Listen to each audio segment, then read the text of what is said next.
So, I'm here to talk to you all about a grave new threat that you've probably heard is coming to take your jobs. These new workers, they can't speak fluent English.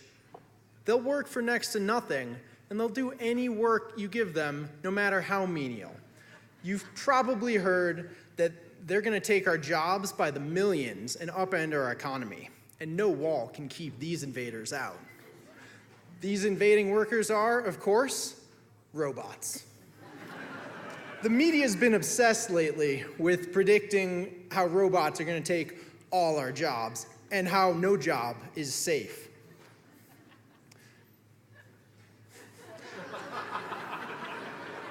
We hear that these robots are going to be hyper intelligent and that they can do everything people can do and better.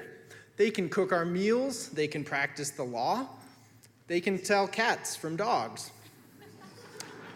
And it's scary to us to think that robots might take our jobs. A lot of people take a lot of pride in their work, and rightfully they fear that they might be replaced, and they're not ready for that. But don't worry, I'm here to tell you, you don't have to worry. These are some of the robots from the recent DARPA Robotics Challenge, some of the smartest robots in the world, and they had a really hard time opening doors. And if you're thinking to yourself, well, I don't have to open a door to do my job, I just have to not drown in the office fountain, that still might be too high a bar. Robot vacuums are probably the most popular consumer robot out there today, but one Roomba owner strongly advises you not let it run over dog poop.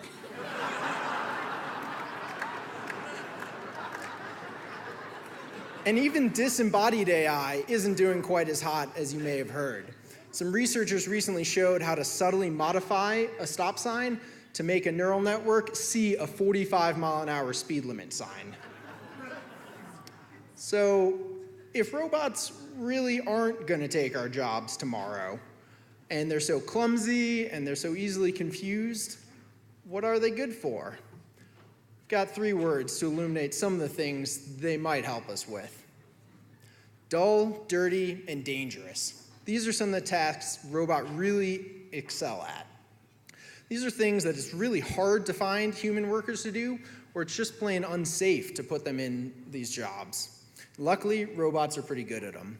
Roofers, for instance, die at one of the highest rates of any occupation, 40 deaths per 100,000 employees. So it makes good sense to take a small drone to capture some footage and keep the inspector on the ground.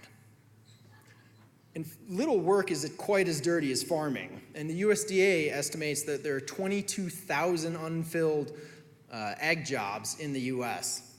So farming robots are really going to go and help fill this understaffed industry rather than replacing workers.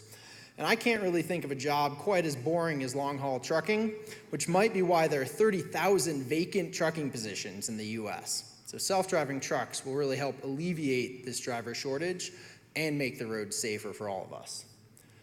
So robots really aren't going to take all our jobs. The things they can do are things that are either put us in harm's way, or where people just aren't available to be put into these jobs. But what about the rest of us who fear AI still might take us from our desk job? To the rest of us, I'd say, don't worry. Our jobs are more than just a collection of individual rote tasks. Robots and AI will take over some of those individual tasks, but not entire jobs. Our jobs are much more complex, and we provide a lot more value than a robot can handle.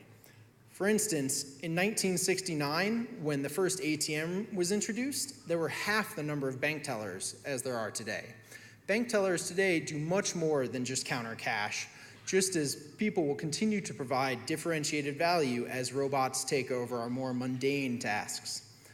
And as we see more mundane, monotonous work become automated, we might see a new cultural renaissance and let people really express their most human traits of compassion and creativity. Otherwise, we may just be floating around and drinking Slurpees all day.